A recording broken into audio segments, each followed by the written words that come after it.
Bueno, muy buenas tardes o buenos días o buenas noches a todos, depende del horario en el que estén mirando esta entrevista. Hoy tengo el honor de presentarles al juez federal, el doctor Alfredo López. Muy bienvenido, doctor, y muchas gracias por estar acá con nosotros. No, por favor, gracias a vos. Eh, bueno, un poco ya le he comentado el motivo que nos aúna, o que nos reúne, mejor dicho, en esta oportunidad, digamos, por qué nosotros estamos defendiendo la jornada simple de los niños en la escuela. Y bueno, esto nos reúne y nos convoca con un objetivo claro y para mí amoroso. Y entiendo que para usted también, digamos, por la trayectoria suya con respecto a todo lo que tiene que ver con los niños. Así que creo que el amor por los niños también lo convoca aquí, en esta charla. Tenemos que preservar a los niños de muchísimas cosas, entre ellas, y por sobre todas las cosas, de la intervención política en el desarrollo de los niños, ¿no? Para que puedan hacerlo de una manera normal y de acuerdo a su evolución como niños pequeños que son. Dicho esto, quería preguntarle a usted, en sus comienzos, antes de ser juez, ¿qué fue lo que a usted lo motivó? ¿Qué lo inspiró a usted para ser juez? Bueno, llegar a juez no es algo que se proponga de un día para el otro, ¿no es cierto? En el caso mío ha sido una carrera extensa. Yo empecé, después de ser abogado y ejercer la profesión en Buenos Aires, me fui a Río Gallegos, la provincia de Santa Cruz, estamos hablando del año 85, al Poder Judicial de la provincia. Ahí fui 6 años secretario judicial, luego 6 años defensor oficial, y luego otros 6 años juez de competencia ordinaria de la provincia de Santa Cruz, en materia civil, comercial, laboral y de minería. Ujú. Simultáneamente actué como profesor dentro de la Universidad Nacional de la Patagonia Austral, y ya en el año 2022, perdón, 2002, o sea, ya van a ser 21 años que estoy como juez federal Ujú. en Mar del Plata, ¿En qué por fuero? concurso En el civil, en el Fuero ¿no? Federal. En federal. Ah. El Fuero Federal Civil, sí, exactamente.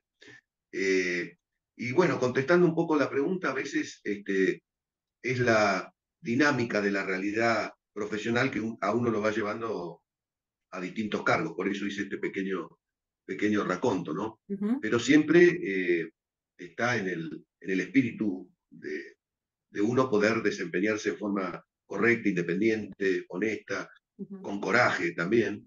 Y así he tratado de hacerlo por los distintos cargos que he pasado. Es decir, que mi condición de juez se fue dando naturalmente, por decir así. No Ajá. es algo que yo tenía propuesto desde la época de estudiante, por ejemplo. Claro. Se fue dando por la realidad de mi desempeño profesional, ¿no es cierto? Y se adaptó bien a mi personalidad porque está en uno ese afán de hacer justicia, ¿no es cierto? ¿O pudo ver concretada esa necesidad suya de ejercer justicia? Que no sería el término adecuado, ¿no? Pero de proyectar Sí, justicia. a ver, podríamos decir que en lo personal sí, absolutamente, porque siempre he hecho lo que correspondía y este, con determinación, Claro. digamos. Lo que sucede es que, evidentemente, la justicia no escapa a toda esta decadencia generalizada en que vivimos, es Claro. decir, lo he hecho sin apoyos, ni de los superiores, ni de colegas, Ujú. más bien con dificultades y obstáculos, ¿no es cierto? Sí. Además, en los últimos años se ha politizado mucho la justicia legítima que responde a una facción política que no tendría que existir dentro de la justicia porque justamente una de las condiciones es la independencia. Claro. No se puede pertenecer a una agrupación política y actuar en forma parcial en favor de ese sector, ¿no es cierto? De esa agrupación que se ha extendido, eh, donde se ha alterado el concepto tradicional de la justicia, o sea, el delincuente era delincuente, ¿no es cierto? Ahora el Claro. delincuente es una víctima social. Sí. Bueno, todas esas cuestiones eh, la falta de investigación también en determinados delitos, sobre todo en materia de corrupción, etcétera. Todo eso ha hecho una visión negativa de la justicia. Pero no toda la justicia es eso, no toda la justicia es justicia legítima ni zaffaroni. Ujú. Hay mucho de eso, por Ujú. supuesto. Este, y como también hay muchos que prefieren no ejercer la virtud del coraje, ¿no es cierto? Tratan de pasar de costado algunas cosas que son peligrosas y comprometidas. En mi caso personal estoy todavía sometido a juicio, a juicio político, Sí, por haber fallado en contra de la ley de aborto, por ejemplo.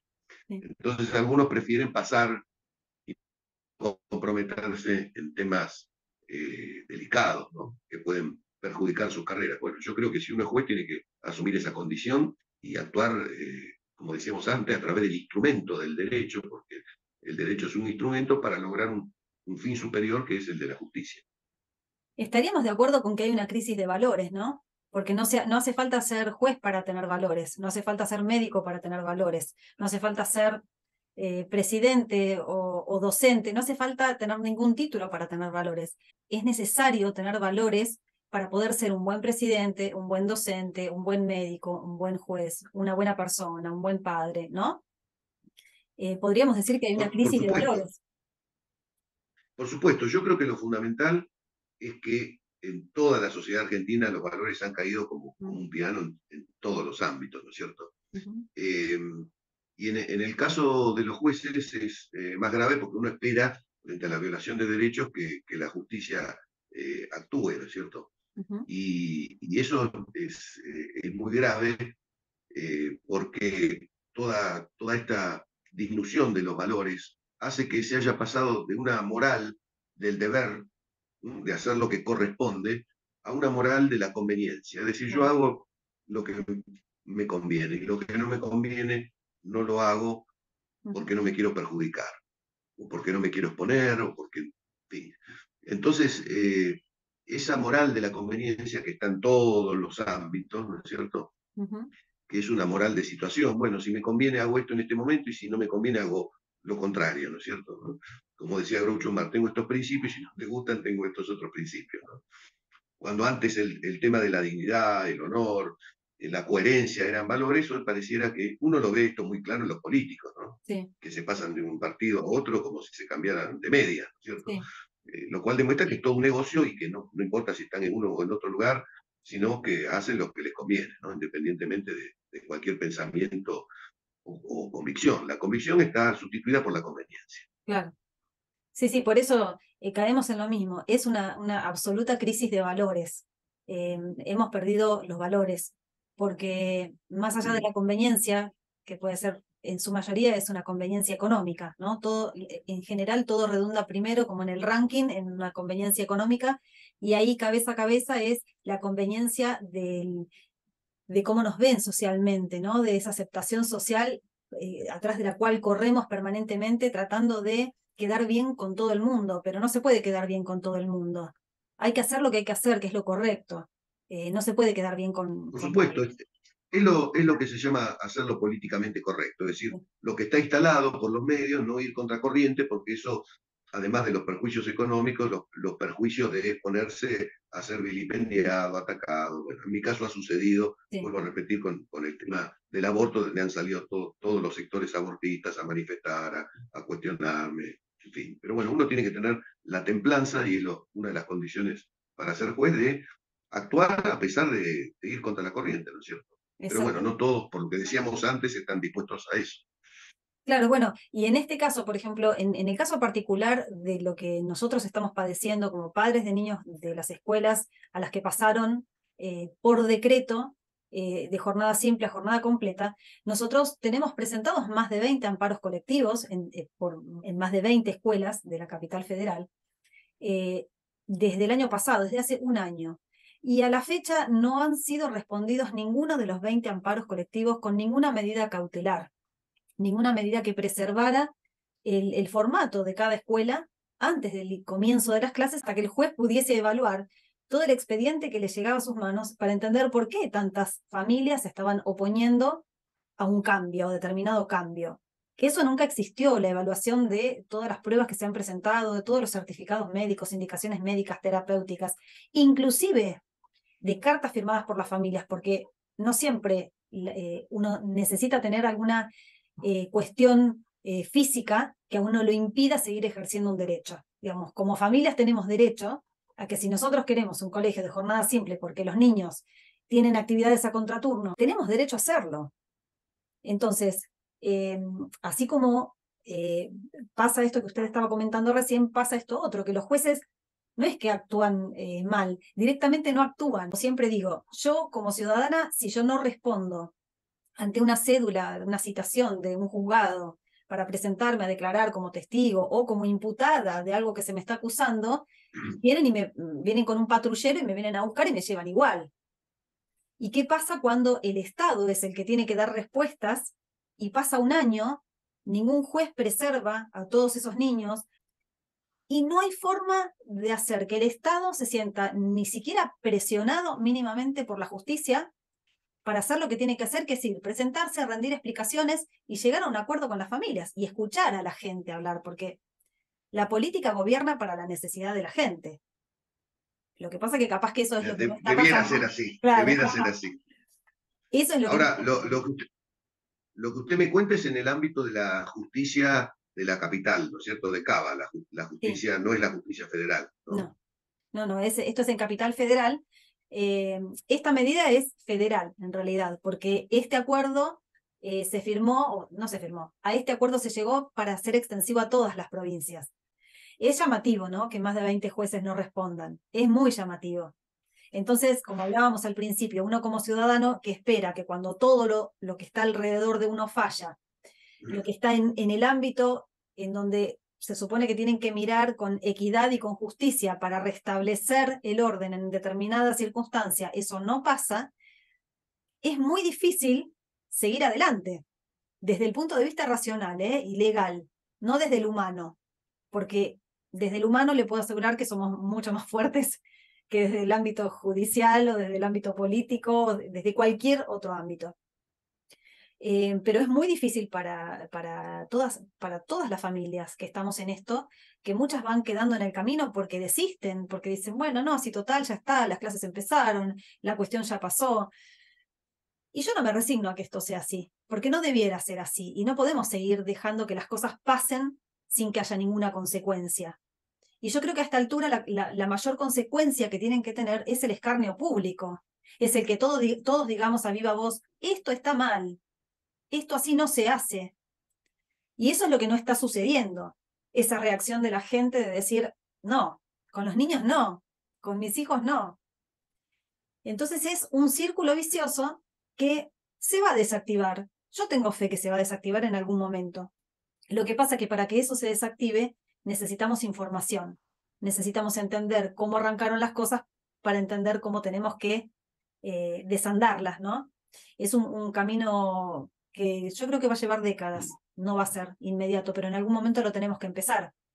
El interés superior del niño es algo de lo que todo el mundo habla y de lo que todo el mundo se llena la boca, pero el niño es lo que menos importa, inclusive en el ámbito judicial, porque muchas veces se toman decisiones desde lo judicial que no acompañan a ese interés, a ese interés del niño. ¿Qué herramientas, por ejemplo, tenemos los ciudadanos para exigirle a la justicia que sea justa? Yo sé que es una pregunta medio idílica, pero es un ejercicio que tenemos que hacer.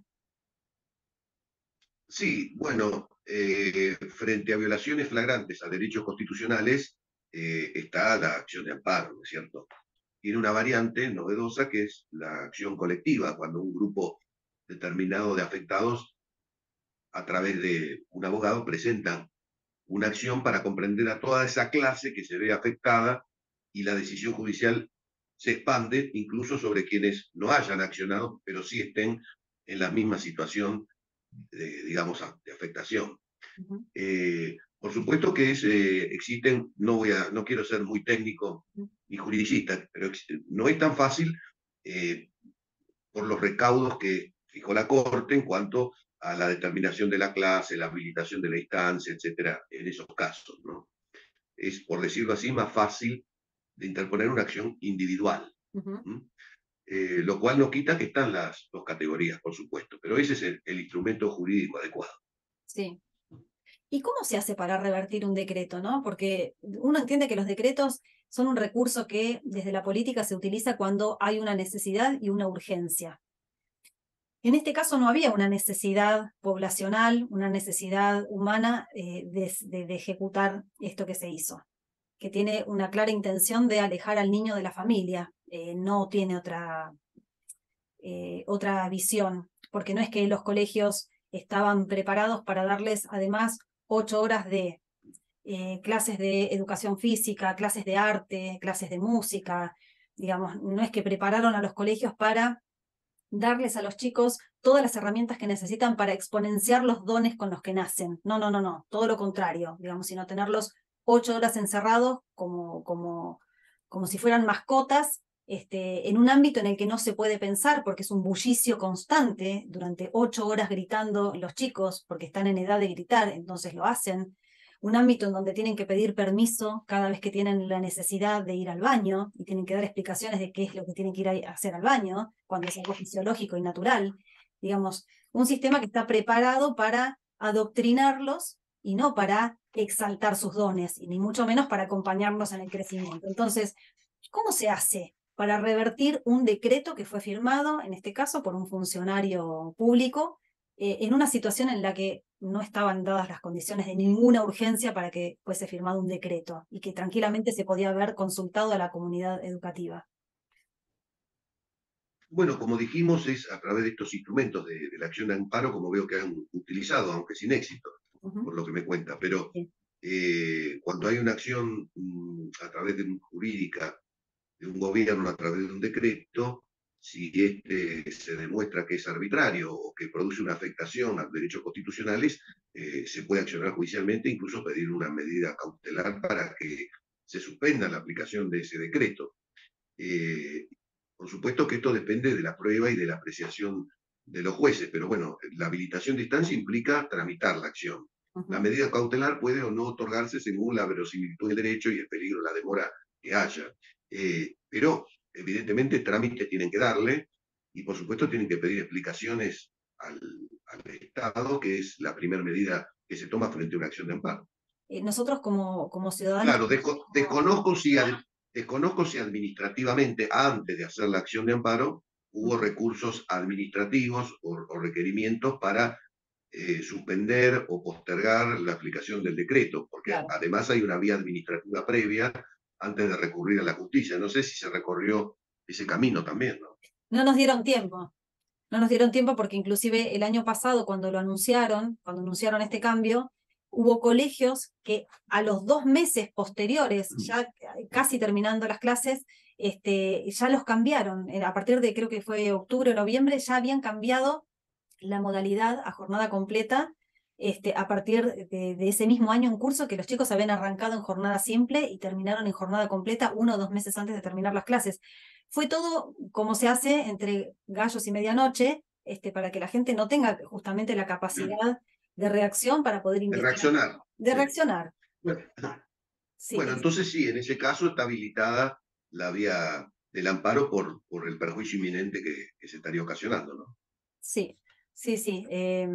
La verdad es que no, hasta ahora no ha llegado nada. Es más, las clases ya empezaron, las escuelas empezaron con jornada completa y ahora lo que nos dicen es, pero ¿cómo les van ahora a quitar a los niños que empezaron el año en jornada completa? ¿Cómo les van ahora a quitar? No pueden, no se puede hacer el cambio, no se puede revertir. Y yo siempre digo, ¿y por qué a nuestros niños pudieron hacerles el cambio, quitarles un derecho que ya estaba adquirido y eso no le importó a nadie?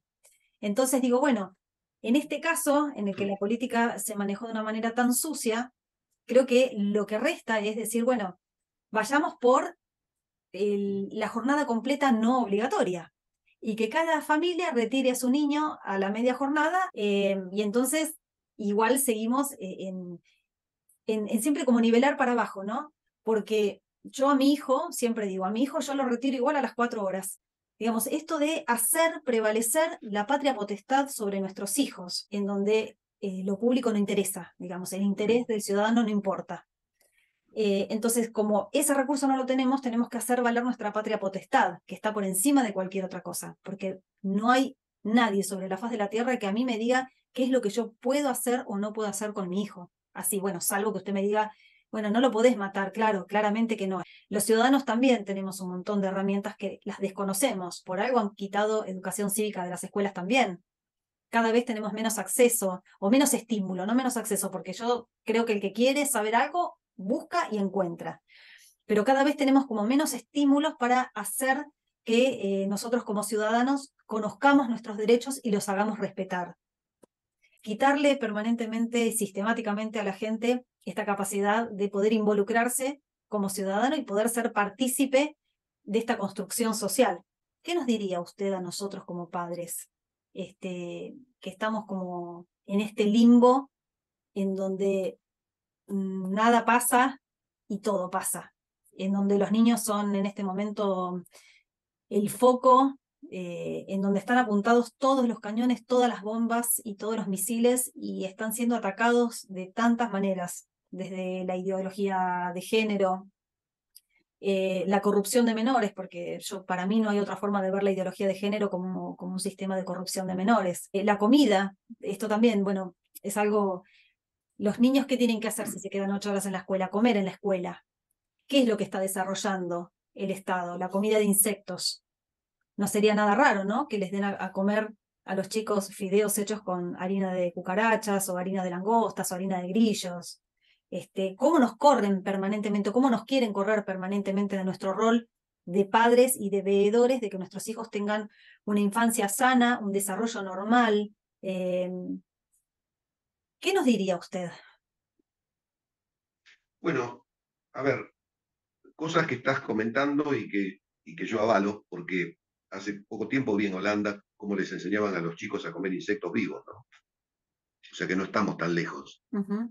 Eh, y por supuesto, todo el tema de la ideología de género, que es terrible.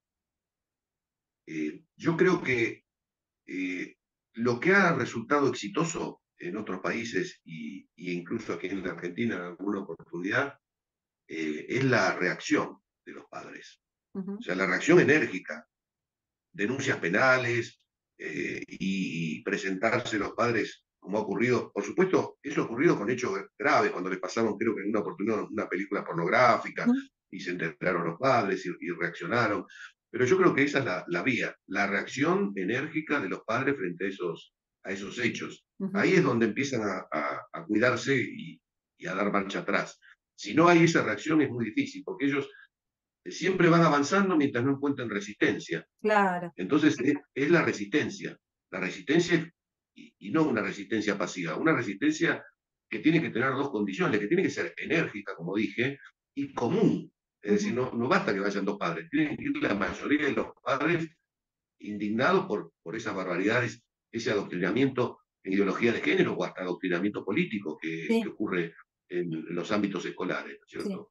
Yo creo que esa es la vía más allá de la judicial, de las denuncias, etcétera, ¿no? Pero la reacción en la escuela, que vean que en la escuela hay 20, 30, 40 padres que van ahí a protestar y a manifestarse en contra de lo que ha ocurrido, Uh-huh. contra tal o cual profesor, ¿no es cierto? Exacto. Me quedo con esto último que usted dice y que comparto absolutamente, esta postura enérgica. No vale postear a través de las redes sociales, no vale hacer un videíto de TikTok, no vale quejarse en la puerta de la escuela. Lo que vale es hacerse respetar de una manera enérgica y contundente, pidiendo una reunión en el colegio, haciendo un acta, presentando un recurso judicial, realizando las denuncias judiciales que correspondan, acompañando. Y administrativas, pidiendo que separen al docente que ha Exacto. producido ese escarnio, ¿no es cierto? Sí, sí, por supuesto. Bueno, Hay que presionar, no hay otra alternativa que presionar. en las escuelas hay Cuando un... ellos cuando encuentran resistencia, Sí, ahí aflojan. Por sí, supuesto, por un tiempo. Hay que estar siempre atento y aprestado porque esto es una política que sabemos viene desde la Agenda 2030, de una imposición a nivel internacional que acá se cumple. Y bueno, es una lucha permanente. Lo que hay que saber que no es un día, es exacto. una lucha permanente. Entonces, no lleguemos a ese punto, a esa instancia en donde lo que pasó es irreversible, porque además la cabeza de los niños que está en pleno desarrollo queda impregnada de cosas que no deberían haber vivido. Entonces no esperemos a que pasen y a que el agua nos llegue al cuello para sacar el tapón de la bañera. Ocupémonos antes de que eso pase. Y tenemos de sobra muestras de todo lo que está pasando. Es simplemente levantar la cabeza del teléfono, de la computadora, del televisor o del escritorio para mirar alrededor y darnos cuenta del desastre a nivel humano, social que estamos viviendo. Y en todo este desastre, lo más importante son los niños, porque son el futuro, son lo que va a continuar con esta sociedad, con este país, con este mundo. Si no los cuidamos, nos quedamos sin futuro. Por supuesto, y hoy es un buen día para hablar de este tema porque hoy se estrenó esta película Los Sonidos de la Libertad, Ah, que ha tenido una gran difusión en el mundo y uh-huh. ahora pienso que también la tendrá acá en Argentina, donde habla de las consecuencias de toda esta ideología de género que es el tráfico de los niños, la pedofilia, etcétera. Porque este tema no es exclusivo de la Argentina, como dije antes, está pergeñado para todo el mundo, ¿no es cierto? Y ya está viendo, porque han llegado a extremos tremendos, ¿no es cierto? Sabemos el tema de la mutilación de los niños para convertir, violando su realidad biológica, convertir a los niños en niñas y viceversa, afectándole su propia naturaleza, confundiéndolos, etcétera, etcétera. Pero ya hay una reacción porque, como se dice, se están pasando de rosca. Claro. Entonces, evidentemente, lamentablemente se actúa tarde, porque ya se actúa sobre las consecuencias ya ocurridas, ¿no?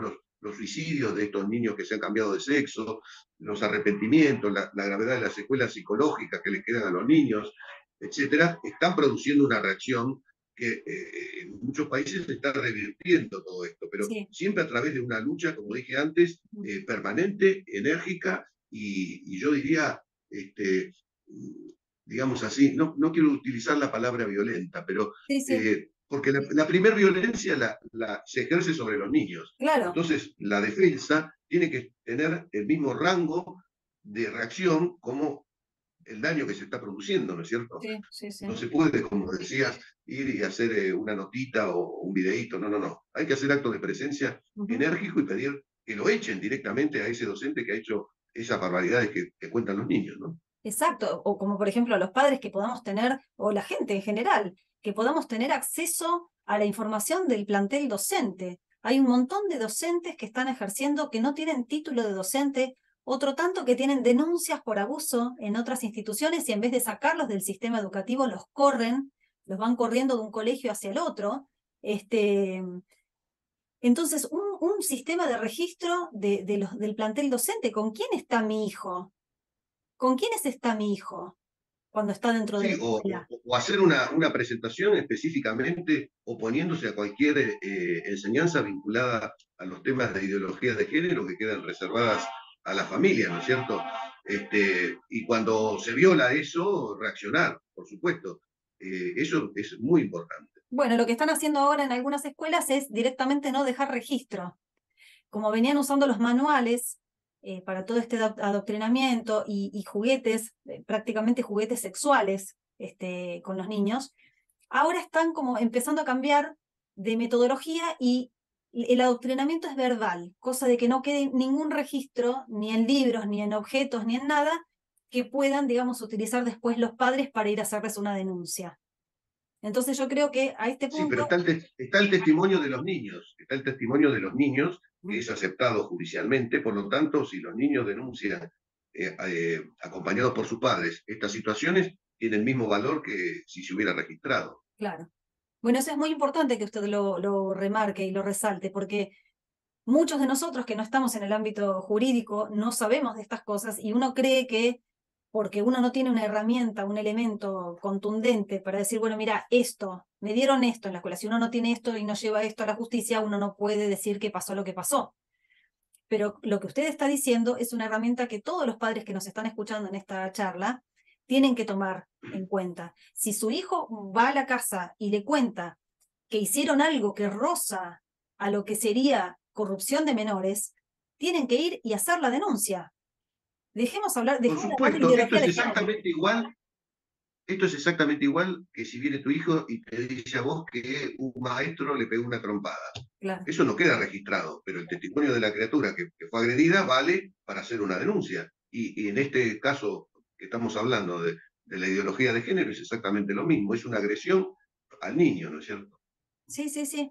Que yo tengo La verdad es que tengo ganas de dejar de llamarlo ideología de género. En realidad, quiero decir que están haciendo corrupción de menores, están ejerciendo una corrupción de menores, están incitando a la pedofilia, al abuso sexual infantil. Esto es corrupción de menores. Yo no sé de leyes, yo no soy abogada, pero para mí es lisa y llanamente eso. No quiero seguir disfrazándola de palabras que a quienes quizás les suena hasta bonito y poético. Es corrupción de menores. Desde cuándo incitamos a los niños a actos sexuales? ¿Qué tiene que ver eso con conocerse el cuerpo? En biología, cuando éramos chicos, sí, estaban en los manuales y uno veía las partes del cuerpo, porque es algo natural. Las partes del cuerpo es algo natural, algo que uno tiene que saber, tiene que aprender como parte de la materia de biología. Ahora, lo otro es corrupción de menores y no lo podemos permitir.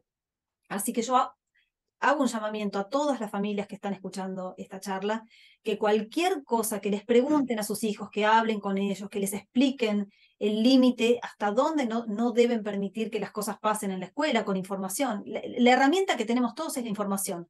Cuando uno está informado, muy difícilmente el que uno tiene delante de uno y le quiere pasar por arriba pueda lograr el cometido. Lo mismo tenemos que hacer con nuestros hijos, informarlos, que ellos sepan que los maestros, que los docentes no son dioses encarnados, son seres humanos que están cumpliendo una función y que dentro de esa función hay cosas que no pueden hacer. Bueno, si tenemos que explicarles ahora a nuestros hijos qué es lo que los docentes no pueden hacer adentro de un aula, empecemos a hacer. Tienen que confrontar directamente a esos profesores. Sí. En el caso de ser mujeres, las madres, y en el caso de ser profesores, los padres. Confrontarlos cara a cara. Por Sí, eso sí. hablo de que eso debe tener una reacción enérgica como para que no se atrevan a continuar con esa actitud. No, eso sin duda, pero yo hablo de la información que uno le tiene que pasar a sus hijos para que cuando uno habla con sus hijos en su casa y te dice, ¿cómo te fue? ¿Cómo fue tu día? ¿Qué te pasó? Que sepan que hay conductas que no están bien y que no las tienen que permitir y que cuando uno pueda hablar con los niños en la casa, los niños tengan el registro de que algo de lo que vivieron en la escuela ese día no fue normal. Entonces, que Claro, puedan de porque esa manera transmitir. normalmente los niños se sienten incómodos con esas cosas. Sí, sí, Lo que pasa es que a lo mejor no lo cuentan después en la casa, pero bueno, sí, hay que motivarlos a exacto. que sí que lo cuenten, por supuesto, para tener el testimonio de ellos de ser necesario, si no hay registros de la bibliografía o la filmografía o los juguetes, por llamarlo de alguna forma, Sí. que se le muestran a ellos, ¿no es cierto? Le agradezco profundamente. Primero le agradezco esta charla que hemos tenido, que para mí ha sido muy valiosa y para toda la gente que está escuchando, sé que también. Y yéndome más atrás, yo le agradezco con el alma que usted sea un juez federal que mira realmente el bienestar del niño, el interés superior del niño, que usted tiene esa mirada de preservar la vida de los niños aún de los que no han nacido. Bueno, te agradezco mucho el concepto, pero quisiera decir que no es nada heroico lo que yo he hecho, sino es cumplir con mi deber. Que muchos no lo hagan no hace que eso lo convierta a uno en héroe, ¿no? Sino simplemente en alguien que a pesar de todo el panorama contrario, tiene la presencia de ánimo para cumplir con su función y con su deber de magistrado. Es verdad lo que usted dice, lo que pasa es que como no es lo que está sucediendo, eso lo convierte en un héroe, porque lo que usted está haciendo Bueno, se ve tan poco que lo convierte realmente en un héroe. Nadie tiene que convencer a nadie de nada, cada uno tiene su pensamiento, pero sí tenemos que inspirarnos para hacer las cosas de otra forma, porque ya hemos visto que como las venimos haciendo, nos está yendo muy mal, entonces tenemos que hacerlas de una manera distinta. Busco inspirar, provocar la inspiración en otro para que otro encuentre dentro de sí algo que lo haga ver las cosas de una manera distinta y en consecuencia hacer las cosas de una manera distinta. Así que para mí sí es algo heroico lo que usted hace en un contexto en el que nadie lo hace, o quizás muy pocos. Debe haber otros jueces que también hacen las cosas correctamente y no los conocemos, pero le agradezco, siga inspirando, sepa que somos muchísimas las personas, millones las personas que necesitamos de una justicia y de un juez con sus valores, y muchas gracias. no, gracias a vos, María, y a tu disposición. Bueno, muchísimas gracias, muy amable, le mando un abrazo enorme, que esté muy bien. Igualmente para vos. Gracias, hasta luego.